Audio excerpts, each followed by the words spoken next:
While the XFL season was still in session, PJ Walker was absolutely tearing the league up, and earlier this week he became the first XFL player to sign with an NFL team when he signed with the Carolina Panthers. So in today's video, we'll talk about PJ Walker and what his role will be with the Carolina Panthers. Let's get right into it. So why was PJ Walker the first XFL player to join the NFL?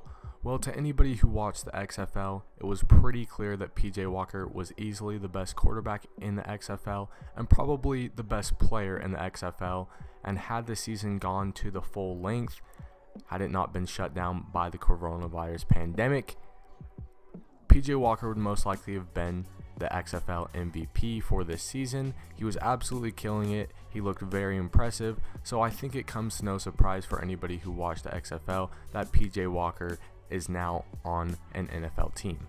PJ Walker is reuniting with his old college head coach at Temple, Matt Rhule, who is also in his first season for the Carolina Panthers. So both guys are new, and I think both guys could be huge for the development of each other, if that makes sense. I think that PJ Walker having a coach who he is familiar with, who developed him in college, I think that will be huge for his development and his confidence going forward. And I think Matt Rhule having a guy who he had success with in college, who he knows, who he trusts, I think it will be good for his confidence as a head coach as well.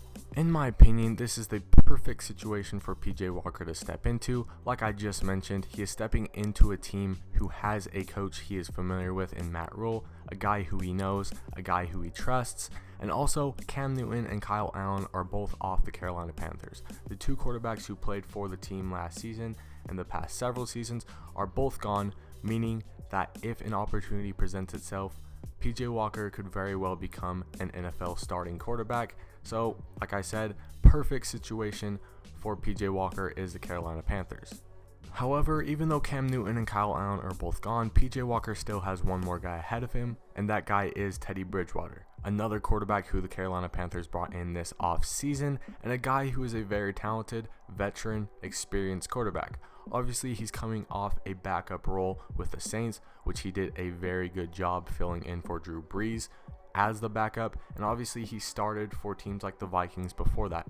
So this dude is no stranger to the NFL. This dude is no stranger to these big NFL games, and I think that he will definitely be the starter come week 1. However, I think that this only contributes to why the Panthers is the perfect situation for PJ Walker. PJ Walker is a prospect. He's not a guy who is ready to step in and start for an NFL team right away. So I think having a guy above him who has played a backup role, who has started, who is experienced, I think that him learning under Teddy Bridgewater will be even better for PJ Walker's development than if he was to be pushed into a starting role right away.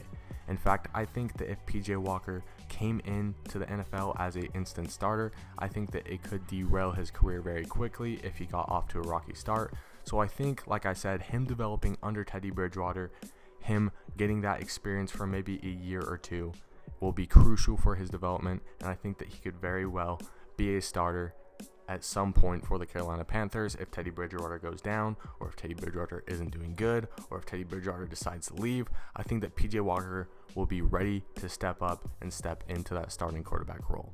From what I've watched of PJ Walker's film, he is definitely a playmaking, escaping pressure, make things happen type of quarterback. He's a guy who is very quick on his feet, a very athletic quarterback. He is a little undersized at 5'11", but I think that he makes up for it with his athleticism. However, that being said, he is more than just a running quarterback. He's more than just a scrambling quarterback. He's more than just an athlete. This dude has a very good arm. He's a very smart player, and he's a very accurate passer. One of the things that impressed me most about PJ Walker was his accuracy when he throws on the run, when he throws under pressure.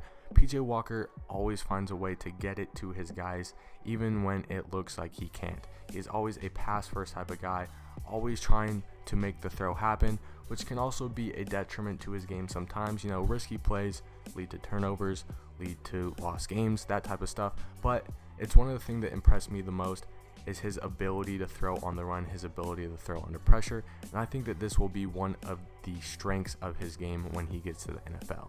Like I mentioned before, I think that PJ Walker needs to be treated like a prospect quarterback. I think he needs to be treated like a rookie quarterback that got drafted. No real high expectations when he first comes in. Maybe a year or two, maybe half a season to develop if that's all it takes. But I think that he does need some time to develop. And I think that if the Carolina Panthers allow him this time to develop, allow him this time to get used to the system, I think that it will be huge, and I think that he will have a lot of success once he is put into a bigger role. Thank you guys so much for watching. Please leave your thoughts on PJ Walker and what he will do for the Carolina Panthers in the comment section down below. Remember to like and subscribe if you enjoyed, and I will see you in the next one. Thanks.